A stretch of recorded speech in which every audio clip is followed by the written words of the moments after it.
ایک بار امام حسن و حسین میں کچھ رنجش ہو گئی، کچھ رنجش، اور ہم یہ کہیں کہ وہ رنجش ہماری تعلیم کے لیے، ہمیں بتانے کے لیے تھی کہ تمہیں اپنے بھائی سے کیسی محبت کرنی ہے۔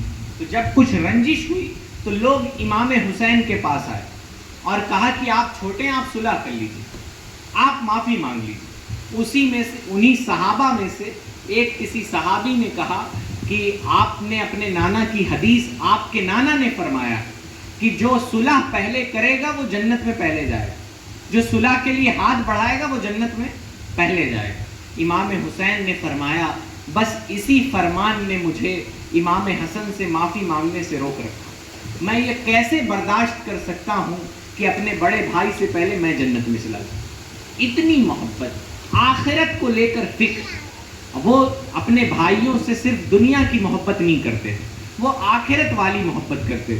وہ چاہتے تھے کہ میرا بھائی آخرت میں بھی کامیاب ہو جائے، میرا بھائی دنیا میں بھی کامیاب ہو اور آخرت میں بھی کامیاب ہو جائے۔ تو امام حسین ایسی محبت فرماتے۔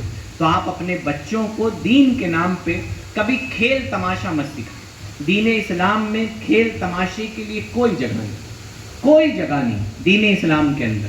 کھیل تماشے، اچھل کود، ہڑدنگی کے لیے کوئی جگہ نہیں دین اسلام میں۔ آپ کو فرمایا گیا کہ مسلمان کی مثال اس اونٹ کی طرح ہے جس کی رسی اس کے مالک کے ہاتھ میں ہوتی۔ بتائیے جس اونٹ کی رسی اس کے مالک کے ہاتھ میں ہو وہ دائیں بائیں نہیں جاتا۔ تو ہماری رسی اللہ رسول کے احکام کی پابند ہے، ہماری زندگیاں اللہ رسول کے حکم کی پابند ہیں۔ ہمیں ان کے احکام کے مطابق زندگیاں گزارنی، ہمیں اپنی نسلوں کو بتانا ہے کہ ہمیں اللہ رسول سے محبت کرنی ہے، ہمیں ان کی بتائے ہوئے طریقے کے مطابق زندگی گزارنی۔ آپ کو اپنی بچوں کو بتانا ہے، یہ آپ کی ذمہ داری ہے۔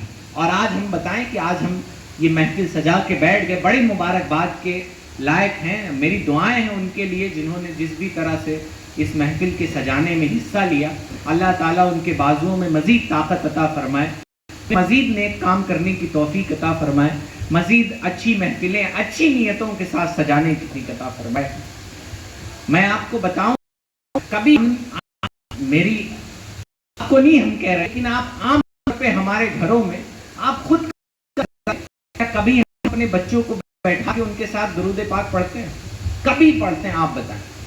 ہم آپ کو کچھ نہیں کہتے، ہم آپ سے سوال بھی نہیں کر رہے، بس آپ خود سے پوچھیں کہ آپ کبھی آپ اگر بھائی ہیں تو آپ نے اپنے چھوٹے بھائیوں کو بیٹھا کے درود پڑھا ہے؟